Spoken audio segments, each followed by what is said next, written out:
I'm Danny Brown, and you're listening to 1 Minute Podcast Tips, the show that helps you be a better podcaster in just a minute a week. If you want more specific tips just for you and your podcast, check out the Magic Mike membership at 1minutepodcasttips.com/support. And now, this week's episode.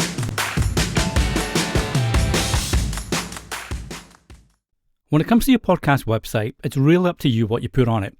After all, it's your site, your show, and your decision what you want visitors to the site to do. But whatever you do place on your website, there are 3 things that I recommend always having on there. The first one is a web player that makes it easy to listen to an episode anywhere on a website. So if you're on the website's homepage, you have a podcast player there. Obviously, if you're on individual post pages, you'd have a podcast player there as well. The main thing is, no matter where visitors are on a website, you're making it easy for them to listen to your episode, whether that's a trailer to promote it, your latest episode, or a featured episode. The second thing is making it really easy to follow your show. After all, if you want your podcast to grow, you got to make it easy for listeners to do that.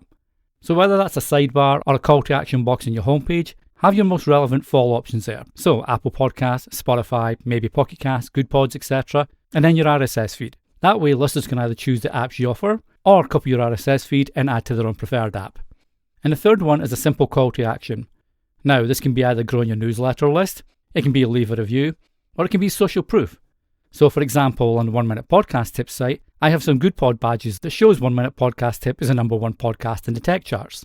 It's just a nice little way to show listeners that your podcast is worth listening to. So as mentioned, it's real up to you what you put on there, but these are the 3 that I'd always recommend. Until the next time, happy podcasting. Thanks for listening. If you enjoy 1 Minute Podcast Tips, be sure to share with your friends and other podcasters so they can enjoy it too. Until the next time, happy podcasting.